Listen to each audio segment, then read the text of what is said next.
Hi friends, welcome to Shilpa Nikhil YouTube channel. ನಾನಿವತ್ತೊಂದು ಒಳ್ಳೆ ಒಬ್ಬಿಟ್ಟು ಸಾಂಬಾರು ರೆಸಿಪಿಯೊಂದಿಗೆ ಬಂದಿದ್ದೀನಿ. ಅದಕ್ಕೆ ಬೇಕಾಗಿರೋಂಥ ಇಂಗ್ರೀಡಿಯೆಂಟ್ಸು ಈರುಳ್ಳಿ, ಒಣಮೆಣ್ಸಿನ್ಕಾಯಿ, ಬೆಳ್ಳುಳ್ಳಿ, ಟೊಮೊಟೊ, ಕೊತ್ತಂಬರಿ, ಒಂದು ದೊಡ್ಡ ನಿಂಬೆಹಣ್ಣು ಗಾತ್ರದಷ್ಟು ಹುಣಸೆಹಣ್ಣು ನೆನೆಸಿಟ್ಕೊಂಡಿದ್ದೀನಿ. ಬೇಳೆ ಬೇಯಿಸಿ ತೆಗೆದಿಟ್ಕೊಂಡಿರೋಂತಹ ನೀರು. ಇದಕ್ಕೆ ಒಂದು ಬಾಣಲಿ ಇಟ್ಕೊಂಡು ಬಾಣಲಿ ಬಿಸಿ ಆದಮೇಲೆ 1/4 ಟೀ ಸ್ಪೂನಷ್ಟು ಮೆಂತೆ, 1 ಟೀ ಸ್ಪೂನ್ ಆಗುವಷ್ಟು ಜೀರಿಗೆ ಹಾಕಿ ಚೆನ್ನಾಗಿ ಫ್ರೈ ಮಾಡ್ಕೋಬೇಕು ನೀಟಾಗಿ. ಅದು ಕಲರ್ ಚೇಂಜ್ ಆಗೋವಷ್ಟು ಚೆನ್ನಾಗಿ ಫ್ರೈ ಮಾಡ್ಕೊಳ್ಳಿ. ಅದಕ್ಕೆ ಚೆನ್ನಾಗಿ ಫ್ರೈ ಆದಮೇಲೆ 1 ಟೇಬಲ್ ಸ್ಪೂನ್ ಆಗುವಷ್ಟು ಎಣ್ಣೆ ಹಾಕಿ, 1 ಟೇಬಲ್ ಸ್ಪೂನ್ ಆಗುವಷ್ಟು ಎಣ್ಣೆ ಹಾಕ್ಬಿಟ್ಟು ನಾನು 7 ಮೆಣಸಿನ್ಕಾಯಿ, ಗುಂಟ್ನೂರು ಮೆಣಸಿನ್ಕಾಯಿ ತೊಗೊಂಡಿದ್ದೆ.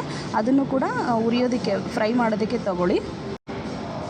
ಹಾಗೆ ಒಂದು ಕಾಲು ಇಡಿ ಆಗುವಷ್ಟು ಬೆಳ್ಳುಳ್ಳಿ ತೊಗೊಂಡಿದ್ದೀನಿ. ಒಂದು 2-3 ಗಡ್ಡೆ ತೊಗೊಳ್ಳಿ, ಮೀಡಿಯಮ್ ಸೈಜ್ ಇರೋ ಅಂಥದ್ದು. ಬಿಡಿಸಿ ನೀಟಾಗಿ ತೊಗೋಬೇಕು. ಆಮೇಲೆ ಮೀಡಿಯಮ್ ಸೈಜ್ ಆಗುವಷ್ಟು 2 ಇಲ್ಲ 3 ಈರುಳ್ಳಿನ ಕಟ್ ಮಾಡಿ ತೊಗೊಬೇಕು. ಎಲ್ಲ ನೀಟಾಗಿ ಫ್ರೈ ಆಗಬೇಕು. ಇದೆಲ್ಲ ಐಟಮ್ಸು ಚೆನ್ನಾಗಿ ಫ್ರೈ ಮಾಡಿ, ಆವಾಗಲೇ ಅದು ಸಾಂಬಾರಿಗೆ ಒಂದು ಟೇಸ್ಟು ಚೆನ್ನಾಗಿ ಬರುತ್ತೆ. ಇದು ಪಕ್ಕ ಹಳ್ಳಿ ಸ್ಟೈಲ್ ಸಾಂಬಾರು, ಒಬ್ಬಿಟ್ಟು ಸಾಂಬಾರು ತುಂಬ ಚೆನ್ನಾಗಿರುತ್ತೆ. ನಮ್ಮ ಅಜ್ಜಿ ಕಾಲದಲ್ಲಿ ಮಾಡ್ತಾರೋ ಥರ ಇದು ಸಾಂಬಾರು ಎಷ್ಟೇ ಚೆನ್ನಾಗಿರುತ್ತೆ. ಟ್ರೈ ಮಾಡಿ ನೀವು ಒಂದ್ಸು. ಇದಕ್ಕೆ ಒಂದು 6 ಲವಂಗ, ಅರ್ಧ ಇಂಚು ಚಕ್ಕೆ ಮತ್ತು ಏಲಕ್ಕಿ ತೊಗೋಬೇಕು. ಅದನ್ನು ಕೂಡ ಹುರಿಯೋದಕ್ಕೆ ಫ್ರೈ ಮಾಡೋಕ್ಕೆ ಹಾಕಿ, ಅದು ಕೂಡ ಚೆನ್ನಾಗಿ ಹುರಿಬೇಕು. ಎಲ್ಲನೂ ಇದ್ರಾಗೆ ನೀಟಾಗಿ ಚೆನ್ನಾಗಿ ಫ್ರೈ ಆಗಬೇಕು. ಅದೇ ಮೇನ್ ಆಗಿರೋದು. ಚೆನ್ನಾಗಿ ಎಲ್ಲ ಹುರ್ಕೊಳ್ಳಿ. ಇದು ನಮ್ಮ ಅಜ್ಜಿ ಟೈಮಲ್ಲೆಲ್ಲ ಮಾಡ್ತಿದ್ದಂಥದ್ದು. ನಾನು ನಮ್ಮ ಅಮ್ಮನ ಹತ್ರ ಕೇಳಿಕೊಂಡು ನಾನು ಮಾಡ್ತಾ ಇರೋದು. ತುಂಬ ಚೆನ್ನಾಗಿ ಬಂದಿತ್ತು. 1 ಇಡಿ ಆಗುವಷ್ಟು ತೆಂಗಿನಕಾಯಿ ತುರಿ ತೊಗೊಳ್ಳಿ. ಅದು ಕೂಡ ನೀಟಾಗಿ ಚೆನ್ನಾಗಿ ಹುರ್ಕೋಬೇಕು. ಚೆನ್ನಾಗಿ ಫ್ರೈ ಮಾಡಬೇಕು. ಎಲ್ಲ ಐಟಮ್ಸು ಚೆನ್ನಾಗಿ ಹುರ್ಕೋಬೇಕು. ಆವಾಗಲೇ ಸಾಂಬಾರು ಟೇಸ್ಟ್ ಬರೋದು. ನೋಡಿ, ಚೆನ್ನಾಗಿ ಹುರ್ಕೊಂಡು ಆವಾಗವಾಗ ಮಿಕ್ಸ್ ಮಾಡ್ತಾರೆ, ಇಲ್ಲಾಂದರೆ ತಳ ಹಿಡ್ಕೊಂಬಿಡುತ್ತೆ. ಸೊ ಆವಾಗ ಮಿಕ್ಸ್ ಮಾಡಿ, ಮತ್ತು ಒಂದು ಟೊಮೊಟೊ ಕಟ್ ಮಾಡಿ ಇಟ್ಕೊಂಡಿರೋಂಥ ಟೊಮೊಟೊ ಕೂಡ ಹಾಕ್ಕೋಬೇಕು. ಟೊಮೊಟೊನ ಸ್ವಲ್ಪ ರಸ ಬಿಟ್ಕೊಳೋವರೆಗೂ ಚೆನ್ನಾಗಿ ಫ್ರೈ ಮಾಡಿ, ಸ್ವಲ್ಪ ಕೊತ್ತಂಬರಿ ಹಾಕ್ಕೊಂಡು ಟೊಮೊಟೊ ಸ್ವಲ್ಪ ರಸ ಬಿಟ್ಕೋಬೇಕು. ಹಾಗೆ ಅರ್ಧ ಮಾಡಬೇಡಿ. ನೋಡಿ, ನೀಟಾಗಿ ಈ ಥರ ರಸ ಬಿಟ್ಕೊಳೋವರೆಗೂ ಚೆನ್ನಾಗಿ ಫ್ರೈ ಮಾಡಿ. ಅದ ನಂತರ 2 ಸ್ಪೂನ್ ಆಗೋಷ್ಟು ಧನಿಯಾ ಪೌಡರ್ ಹಾಕ್ಕೋಬೇಕು. ಧನಿಯಾ ಪೌಡ್ರು ಇಲ್ಲ ಅಂತೇಳಿದ್ರೆ ನೀವು ಕೊತ್ತಂಬರಿ ಕಾಳು, ಧನಿಯಾ ಕಾಳನ್ನ ಕೂಡ ಫ್ರೈ ಮಾಡೋಕ್ಕೆ ಹಾಕ್ಕೊಂಬಿಡಿ. 1 ಇಡಿ ಆಗೋಷ್ಟು ಇಲ್ಲ 2 ಟೇಬಲ್ ಸ್ಪೂನಷ್ಟು.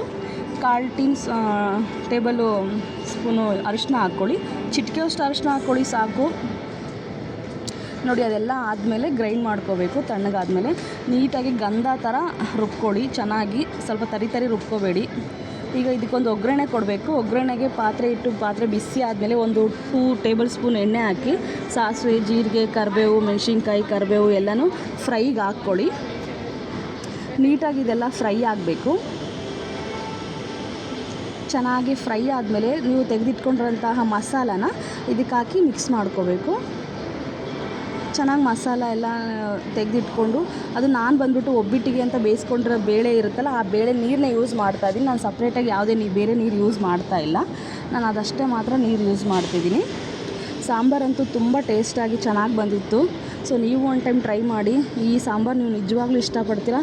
ನೀವು ಪ್ರತಿ ಸಲ ಇದೇ ರೀತಿ ಒಬ್ಬಿಟ್ಟು ಸಾಂಬಾರು ಮಾಡ್ಕೊತೀರಾ. ಅಷ್ಟು ಚೆನ್ನಾಗಿತ್ತು. ನೋಡಿ, ನಿಂಬೆಹಣ್ಣನ್ನು ನೆನೆಸಿಟ್ರೆ ನಿಂಬೆಹಣ್ಣು ಅದನ್ನು ರಸ ತೆಗೆದು ಒಂದು ಅರ್ಧ ಲೋಟ ಆಗೋವಷ್ಟು ನಿಂಬೆಹಣ್ಣಿನ ರಸ ಕೂಡ ಹಾಕ್ಕೊಂಡು ಚೆನ್ನಾಗಿ ಮಿಕ್ಸ್ ಮಾಡಬೇಕು.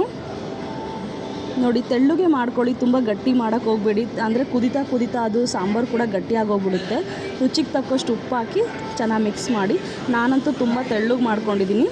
ನೋಡಿ, ಎಷ್ಟು ತೆಳ್ಳಗೆ ಮಾಡಿದ್ದೀನಿ, ಅಷ್ಟೇ ತೆಳ್ಳಗೆ ನೀವು ಕೂಡ ಮಾಡಿ. ನೋಡಿ, ಒಂದು 10 ನಿಮಿಷ ಕುದಿಸಾದ್ಮೇಲೆ ಸಾಂಬಾರು ರೆಡಿಯಾಗಿದೆ. ಒಬ್ಬಿಟ್ಟು ಸಾಂಬಾರು.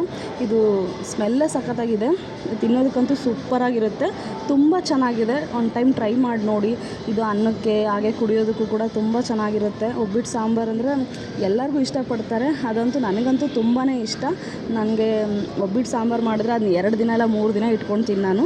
ಸೊ ಈ ರೆಸಿಪಿ ನಿಮ್ಗೆ ಇಷ್ಟ ಆದರೆ ಲೈಕ್ ಮಾಡಿ, ಸಬ್ಸ್ಕ್ರೈಬ್ ಮಾಡ್ಕೊಳ್ಳಿ. Thank you for watching my YouTube channel.